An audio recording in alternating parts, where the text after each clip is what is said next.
Le débat de ce Smart Impact tout de suite avec Nicolas Sellier, bonjour, bienvenue. Vous êtes le cofondateur de Ring Capital. Jean Guo, bonjour, vous êtes la fondatrice, la directrice générale de Connexio. Bonjour. Bienvenue à vous aussi. Allez, je commence avec vous, c'est quoi Ring Capital ? Alors, Ring Capital, c'est simple, c'est un fonds qui finance et accompagne des entrepreneurs, mais des entrepreneurs qui ont choisi de développer des solutions qui répondent aux grands problèmes environnementaux ou sociaux du monde d'aujourd'hui. Ouais, donc on peut dire un fonds impact. Un fonds impact, c'est ouais, souvent tout à le fait. terme Ouais, tout à fait. qu'on emploie. Et au sein de Ring Capital, il y a Ring Foundation. Alors là, on est un peu dans un modèle hybride. C'est entre la philanthropie et l'investissement, c'est ça ? Ouais, hybride, mais en fait assez cohérent. Oui. En fait, notre métier, nous, en fonds d'investissement, c'est d'identifier des entrepreneurs à fort potentiel, de les financer sur la durée et de les accompagner. Et on s'est dit que ce qu'on fait pour des sociétés, des startups, des entreprises en croissance, on pourrait le faire aussi pour des associations. Les associations ont autant besoin, voire plus, de financement que des startups ou des scale-up. Et les associations, culturellement, les entrepreneurs d'assaut sont souvent un peu seuls, sont souvent très loin de ce monde de la croissance, de l'accompagnement. Et du coup, on s'est dit, on va, en tant que philanthrope, on va donner une partie de nos revenus pour financer gratuitement sur 3 ans des associations. Oui, parce que là, il n'y a pas de retour sur investissement. Il n'y a pas de retour sur investissement. En tout cas, il n'est pas tangible, il est social, mais il n'y a pas de retour sur investissement. Oui. Non, et en plus, on est en pro bono, on est accompagné par la banque philanthropique, la banque transatlantique qui gère tout l'administratif. Donc, D'accord. 1 euro qu'on met dans le fonds de dotation. Ring Foundation, c'est 1 euro qui arrive dans les assos.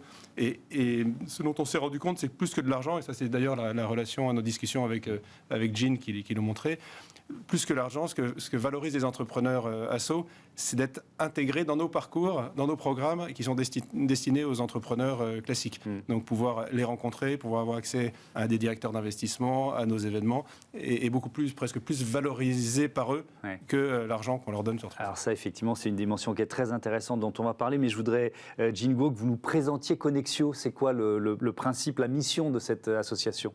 Bien sûr, donc Connexio, on est une association et notre objectif aujourd'hui face à des grands constats, c'est de lutter contre l'exclusion numérique. En France, ça concerne 13 millions de personnes aujourd'hui qui sont soit en fait mal équipées, pas connectées, ou en fait ne maîtrisent pas les compétences de base pour faire les démarches administratives par exemple, ou pour aller vers le marché de l'emploi. Donc ça s'adresse aux déconnectés ou à ceux qui sont en difficulté numérique, en France et ailleurs dans le monde aussi. Oui, exactement. Donc en France, on est aujourd'hui sur une douzaine de villes dans plusieurs régions et on a en fait à peu près 2000 apprenants par an. Et au niveau international, on avait commencé à agir avec des acteurs comme les Nations Unies dans des pays, par exemple au Kenya, en Jordanie et au Malawi. Ce sont des formations de combien de temps ? Quelques heures, une semaine, ça se passe comment ? Donc aujourd'hui, on est sur vraiment en fait tout un processus avec nos apprenants. L'objectif, c'est déjà de diagnostiquer les besoins et en fonction de ça, on va les orienter sur des différents parcours de formation qui peuvent être des modules assez courts de 20 heures jusqu'à des parcours assez intensifs pour former des gens vers les métiers numériques qui vont aller jusqu'à 800 heures de formation. Alors, on va rentrer dans le détail de votre fonctionnement. Vous soutenez Connexio. Peut-être, pourquoi vous l'avez choisi, et puis quel type d'accompagnement ?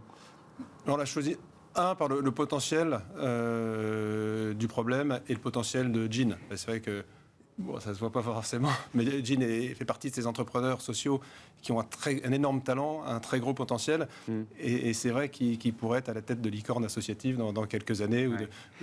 C'est marrant ce que vous dites, parce que c'est la même grille de lecture qu'avec un ou une patronne de start-up. Vous dites qu'il y a du potentiel, ça peut devenir une solution qui va se développer dans le monde. Enfin, vous appliquez un peu la même grille de lecture. C'est exactement la même grille de lecture, sauf que quand on aide des réfugiés au Malawi ou quand on aide des gens qui sont très éloignés des métiers du numérique à former, il n'y a pas forcément un business model économique. Le potentiel est énorme, le talent de l'entrepreneur est souvent bien supérieur, mais c'est vrai que nous on se dit il manque à ces entrepreneurs et ces potentiels de quoi devenir des Google, des licornes, faire émerger des très jeunes associations prometteuses pour qu'elles prospèrent et qu'elles aient un impact très fort. Et c'est ça modestement à notre partie, qu'on a ciblé, qu'on les aide à faire. Ouais, et c'est là que votre accompagnement rentre en jeu. Qu'est-ce que ça vous apporte, le soutien de Ring Foundation ?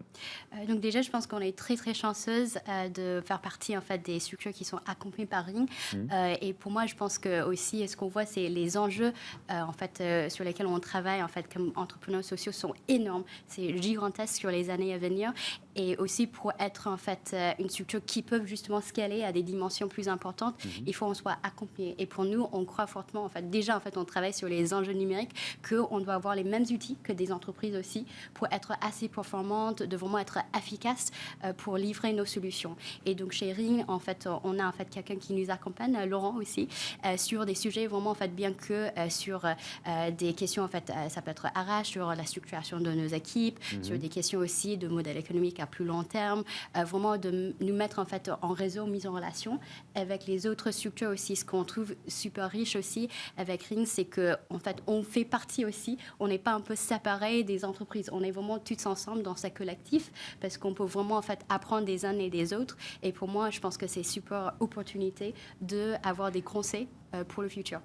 Mais ça veut dire que vous vivez comme un entrepreneur, une entrepreneuse au sein d'une association. C'est-à-dire que pour vous, c'est les mêmes leviers qu'il faut activer pour que cette association passe à l'échelle, grandisse.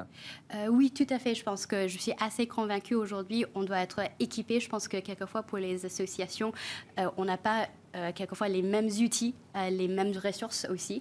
Et je trouve ce qui est génial avec l'accompagnement de Ring, c'est qu'on est mis ensemble avec les entreprises qui ont peut-être dès le départ, en fait, on n'est pas sur les mêmes ADN, mais de plus en plus, on va en fait converger et rapprocher en fait de ce monde en fait vraiment qui va nous exiger aussi. Je pense que pour les associations, on a les mêmes exigences pour nous de pouvoir livrer l'impact social et aussi de pouvoir continuer en fait notre croissance.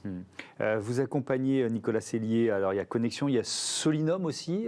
C'est quoi Solinum ? Solinum, c'est une association qui met à disposition des riverains des outils numériques pour aider les gens de la rue à s'en sortir. Ça pourrait être une cartographie des dentistes qui opèrent dans l'urgence près de chez vous. Donc c'est aider par le numérique les gens de la rue à mieux vivre.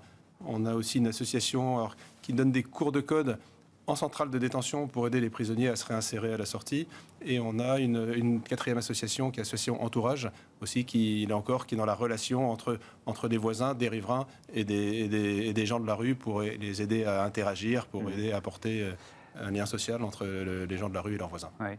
Il y a une dimension de mentorat, c'est du mécénat d'entreprise aussi. Il y a plein de catégories différentes dans lesquelles ça pourrait rentrer. Pour les salariés de Ring Capital, c'est quoi ? Ils donnent de leur temps. Là, vous parliez de Laurent, par exemple.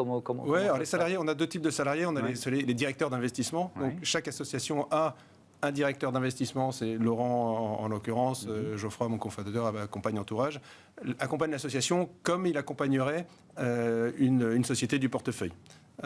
Et ensuite, on a aussi des experts, ce qu'on appelle des operating partners sur les sujets RH, sur les sujets stratégie, sur les sujets sustainability, sur les sujets vente et marketing, qui eux sont à disposition pour aussi aider ces associations, comme le disait Jean tout à l'heure.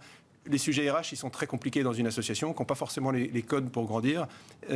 Culturellement aussi, les populations dans les associations ne sont pas forcément aussi facilement gérables que des gens dans des sociétés, dans les entreprises classiques. Donc il y a aussi des spécificités culturelles de valeur à prendre en compte, mais il y a les mêmes problématiques de croissance au sens large. Comment croître de façon durable et la façon la plus harmonieuse possible pour tenir sur la durée. Ouais, et il y a des échanges entre... Vous croisez ce que vous disiez avec des entreprises, des startups. Alors là, on est dans le business. Il y a des échanges, il y a des bonnes pratiques à partager. Est-ce que vous êtes dans cette démarche-là ?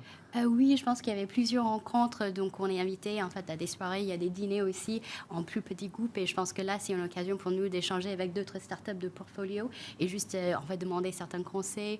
Je sais qu'il y avait aussi en fait une groupe qui était lancée aussi pour des femmes aussi, pour vraiment travailler en fait sur des femmes leaders aussi. Et en fait, je trouve en fait ces types de conseils, ces échanges très très riches. Est-ce que vous faites face aux mêmes difficultés d'une start-up qui grandit rapidement ? Je dirais il y a beaucoup des challenges, comme Nicolas a évoqué, qui sont similaires. Dans en fait, comment en fait, on projette dans le futur. Il y a quand même si en fait, on n'est pas sur les mêmes types de modèles économiques, on a quand même des enjeux pour grandir et dans une manière très durable. Il y a aussi des enjeux aussi sur comment en fait, on va avec la croissance aussi. Si en fait, on a une offre de formation, ça peut être un produit, comment on va travailler sur la croissance aussi et garder cette identité en fait, de notre offre, notre ADN, le corps de nos activités. Donc, Donc, je pense que dans plusieurs manières, je pense qu'on a les mêmes enjeux, surtout en fait quand on parle de projection dans le futur, la croissance de nos activités. Et je pense pour nous, c'est de pouvoir anticiper ça le plus tôt possible. Alors, il y a cette dimension-là, et puis il y a vraiment les valeurs que vous portez. Vous militez pour la création d'un droit universel à la formation numérique. Ça consiste, il pourrait être inscrit où ? Vous parliez des Nations Unies, c'est quoi cette démarche ? Je pense qu'on est parti de ce constat aujourd'hui parce que comme le numérique, on a vu ça avec la crise Covid, il y a vraiment... c'est très difficile de pas avoir recours à des enjeux numériques dans notre vie quotidienne, dans notre vie professionnelle. Et donc pour nous 7 siècles, on pense le droit de voir un droit à un langage numérique est très important pour participer dans la société à large. Et ce qu'on voit avec nos publics, nos talents qui sont en France mais au niveau international, c'est sûr qu'ils n'ont pas le même niveau en termes d'accès à ces opportunités. Et donc ce qu'on voit aujourd'hui, c'est que peut-être pour des personnes qui sont salariées en France, on a le CPF, on peut participer à certains dispositifs de formation, mais malheureusement pour des personnes, par exemple des personnes réfugiées qui viennent d'arriver en France, qui n'ont pas encore ces droits, ils n'ont pas les dispositifs et recours facile à ces accès. Et donc ce qu'on veut proposer justement, et sur lequel on parle aussi à différentes occasions, c'est ce droit universel, parce qu'on croit fortement l'inclusion numérique, c'est aussi l'inclusion socio-économique pour tout le monde.